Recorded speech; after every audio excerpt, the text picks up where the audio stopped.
इंदौर के बहुचर्चित राजा Raghuvanshi murder case के मामले को लेकर एक बड़ा अपडेट जान लीजिए। जिस केस ने पूरे देश के अंदर हंगामा खड़ा कर दिया था, उसी मामले में आरोपी बनाई गई राजा रघुवंशी की पत्नी सोनम रघुवंशी को पहले मेघालय की निचली अदालत ने जमानत दे दी। लेकिन इस पूरे मामले को लेकर मेघालय सरकार ने सुप्रीम कोर्ट का दरवाजा खटखटाया। सुप्रीम कोर्ट ने राजा रघुवंशी मर्डर केस में सोनम रघुवंशी को मिली जमानत पर स्टे देने से इनकार कर दिया।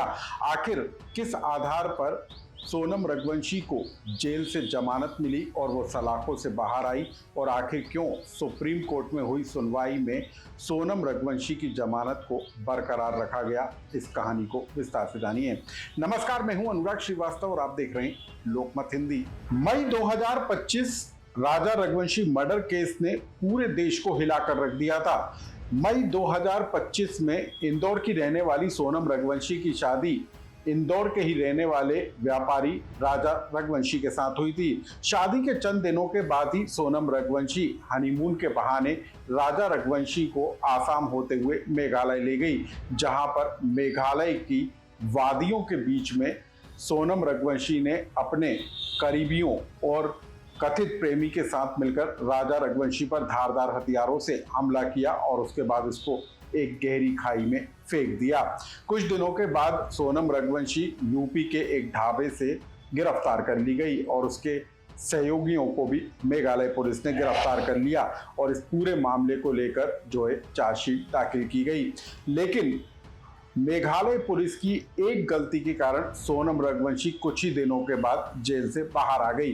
दरअसल मेघालय पुलिस ने सोनम रघुवंशी के ऊपर धारा बीएनएस की 103 की बजाय धारा 403(1) का इस्तेमाल किया था, और जिसके आधार पर सोनम रघुवंशी को निचली अदालत ने जमानत दे दी। इस पूरे मामले को लेकर मेघालय पुलिस ने मेघालय के हाई कोर्ट का दरवाजा खटखटाया और तब मेघालय कोर्ट से भी जो है मेघालय पुलिस को झटका लगा और सोनम रघुवंशी की जमानत को बरकरार रखा गया। इस पूरे मामले को लेकर मेघालय सरकार की खासी किरकिरी हुई और इसके बाद मेघालय सरकार ने सुप्रीम कोर्ट का दरवाजा खटखटाया। मेघालय सरकार की तरफ से सॉलिसिटर जनरल तुषार मेहता ने सुप्रीम कोर्ट में पक्ष रखा और इस जमानत को रद्द किए जाने की मांग की। लेकिन इस पूरे मामले को लेकर सुप्रीम कोर्ट में हुई सुनवाई में आखिर क्या हुआ, अब आप उसको जान लीजिए। सुप्रीम कोर्ट की जस्टिस एम सुंदेश और जस्टिस शील नागू की बेंच ने मौखिक रूप से कहा कि प्रथम दृष्टया वे जमानत पर रोक लगाने के पक्ष में हैं, क्योंकि ये ऐसा मामला नहीं है जिसमें सोनम को गिरफ्तारी के आधार ना बताए गए हों। लेकिन इसके बावजूद मौखिक तौर पर सुप्रीम कोर्ट ने जो सोनम रघुवंशी है उसकी जमानत पर स्टे देने से इनकार कर दिया। इस पूरे मामले को लेकर आने वाले दिनों में सुनवाई होगी, लेकिन तब तक सोनम रघुवंशी सलाखों के बाहर होगी।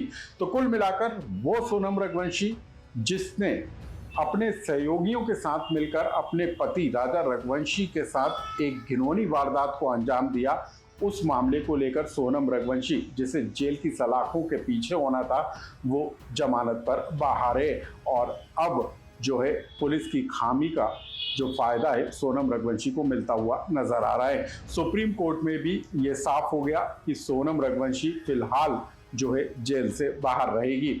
हम आपको ये भी बता दें कि जो शिलांग कोर्ट का आदेश था जिस आधार पर सोनम रघुवंशी को जमानत मिली, उसके तहत सोनम रघुवंशी को शिलांग छोड़कर बाहर जाने की अनुमति नहीं है। बीते दिनों इस बात को लेकर खबरें निकलकर आई थी कि सोनम रघुवंशी भारत छोड़कर नेपाल फरार हो गई है। उसके बाद सोनम रघुवंशी खुद मीडिया के सामने आई और इस बात का दावा किया कि वो शिलांग छोड़कर कहीं नहीं गई और जब तक ये पूरा केस सॉल्व नहीं हो जाता तब तक वो शिलांग से बाहर नहीं जाएंगी।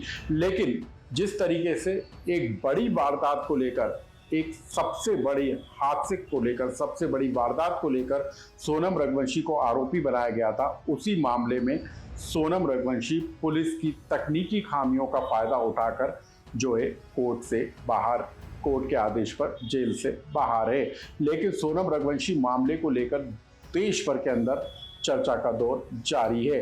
और अब जबकि सोनम रघुवंशी को सुप्रीम कोर्ट से भी एक बड़ी राहत मिल गई, उसके बाद जो है मेघालय पुलिस एक बार फिर सवालों के घेरे में गिरती हुई नजर आ रही है। सोनम रघुवंशी केस से जुड़े मामले को लेकर आपका यदि कोई सुझाव या कमेंट्स हो तो हमें कमेंट्स बॉक्स में लिखकर जरूर बताएं।